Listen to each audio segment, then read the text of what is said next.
2, 3. Do, do, do, do, do, do, do, do, do, do, do,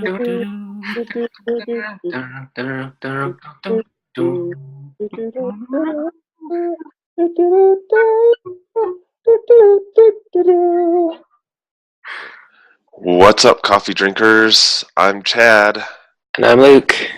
And we are the Coffee Nerds, the Coffee Break Podcast. Yeah. We're going to be trying out a new awesome coffee and let you know our thoughts. Yeah, this week we're trying, I think it's called Patar. The Ikea's coffee. It's espresso, organic espresso coffee beans. You can get coffee for free at Ikea. For free? Yeah, if you have like their little family card or whatever, so I get coffee like every time I go there. What? Yeah. And you're just revealing this secret now? I guess so. Yes. One of the magical secrets of life. You can get free coffee at Ikea. That's cool. And if you lose your little orange family card, just go sign up for another one. Nice. That's pretty cool. Yeah. Like a free bag of coffee or a free cup of coffee? Free cup of coffee. It's just okay. Yeah. That makes more sense. This was like it's smallish bag, but it was like $4, I think. So it's not too expensive. Yeah, not too expensive. So that's why I was thinking you got free coffee is cheaper, but yeah, that's still cool. I got to go to Ikea more often now. There you go.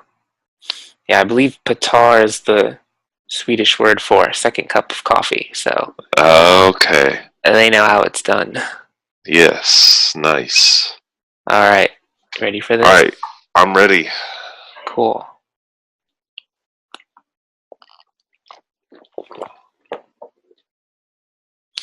Ooh, I like that. Yeah.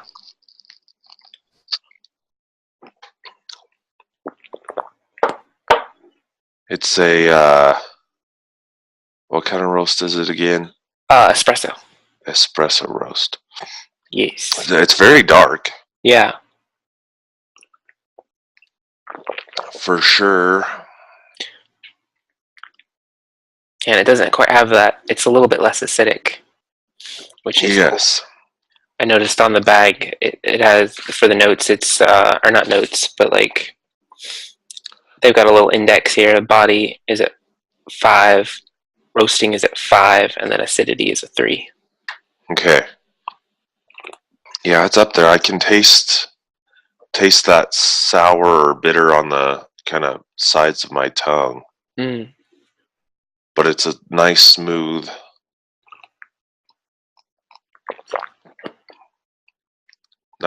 flow, nice smooth taste, and just that little acidic part to it. It's a really good coffee. Yes. I like it a lot. Me too. It's a little different from the one they give out for free. I think they give their dark roast out for free. Okay. All right. We ready to talk about awareness? Yep. Know thyself. It's a Greek maxim expanded on by Socrates. The unexamined life is not worth living.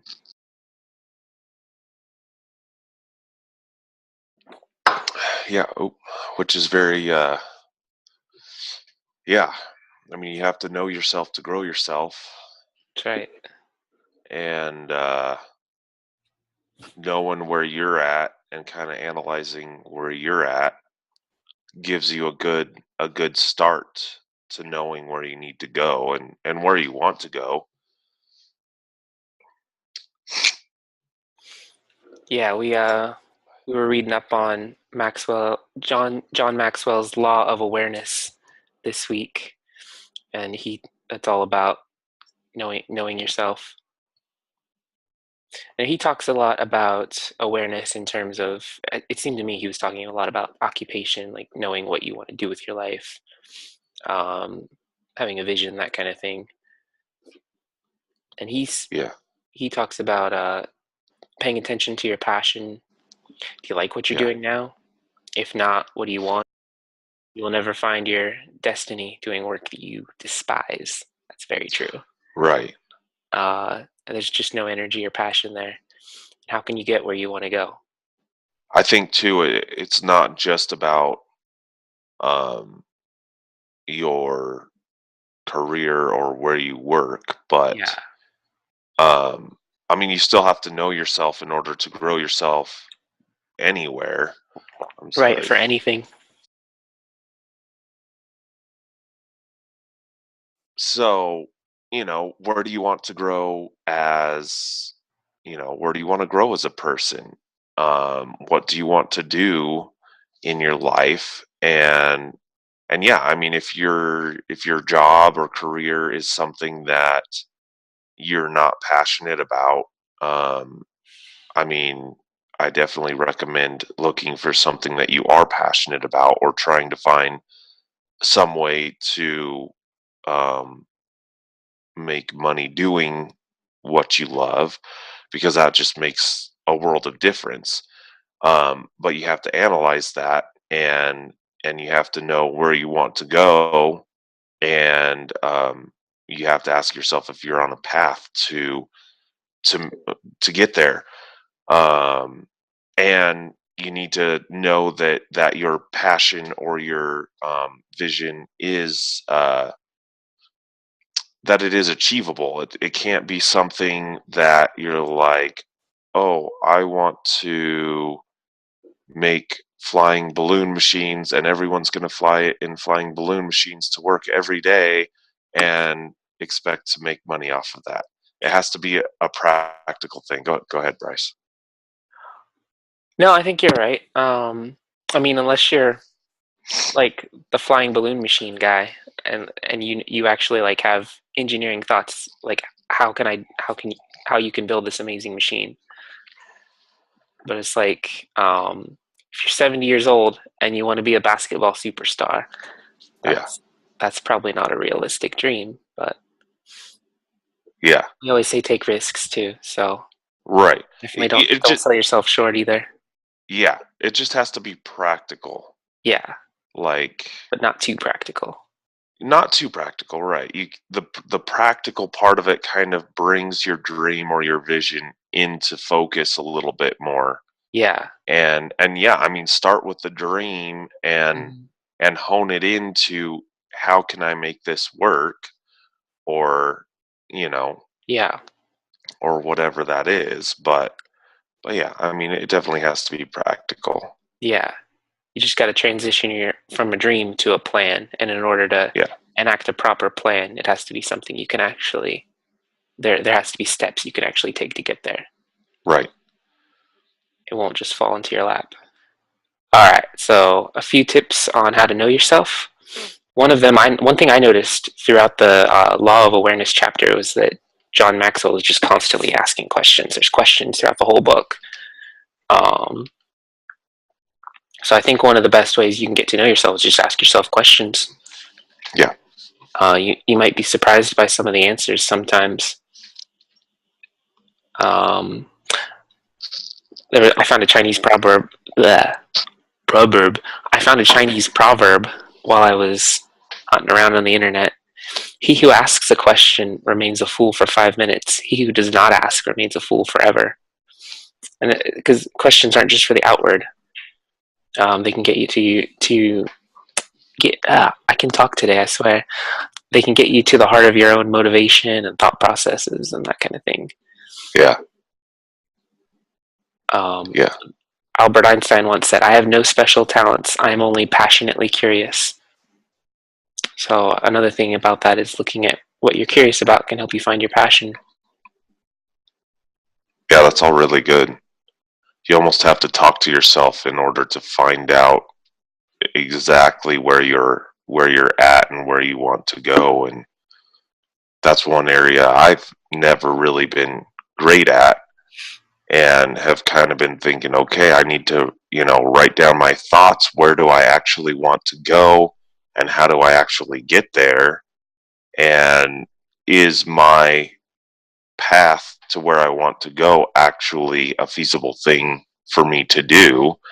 Right. And so those kind of thoughts have been, I haven't actually implemented it yet, but I need to just sit down and like write out all of my thoughts. Yes, that can be really helpful. Next one, possess a teachable spirit. Be open to learning both about yourself and the world in general. That seems like a no-brainer, but it can actually be harder than you'd think to be teachable. Yeah, that is definitely a hard one. Mm-hmm. Another thing I like is personality tests, like the Enneagram and Myers-Briggs. They're not always 100% accurate, but they can help you see like your tendencies and preferences you might not be aware of. Yeah, that's pretty cool. They're fun. Yeah, I really, yeah, that's true too. They're really fun. I really like Myers-Briggs. Yeah. And this is something I just learned about recently. At a genetic level, everyone does better with different foods. So even knowing what diet you thrive on can be beneficial. Okay. For example, garlic is really good for you for a lot of reasons. There's a lot of health benefits there, and not just for keeping the vampires away, but it can cause brain fog and impair your thinking too. It can? Yeah, I've actually noticed that myself before. I had this like super garlicky hummus, and I just felt like my IQ dropped like 10 points. Weird. I don't like garlic. Yeah, I can barely stand garlic. I recommend moderation unless you're sick, and then it's good. But you'll be sleeping when you're sick, so you don't have to worry about. Hopefully, if you can sleep. Yeah, if you can sleep. Something to think about, since tomorrow, April 19th, is Garlic Day. So gross. Don't even, Bryce. Don't even. I'm just gonna eat a big old clove. Yeah. So eat responsibly. Ooh, maybe we should do a garlic coffee. No. I'll get a clove of garlic and just grind it in with the coffee. It's gonna be a winner. Thumbs down right there.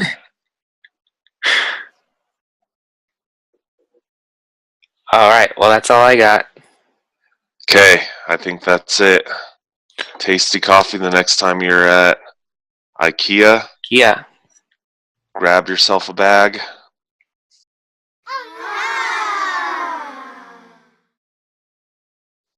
Well, yeah, we're saying goodbye.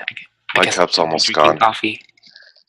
All right. Well, we'll see you next week. Later. Hey there, coffee drinkers. It's your pal, Cuppy the Cup. Be sure to subscribe to our YouTube channel and like our Facebook page. And be even more sure to let us know in the comments if there's a coffee you'd like us to try. And be even more sure to check back next Wednesday for another brand new episode. Bye!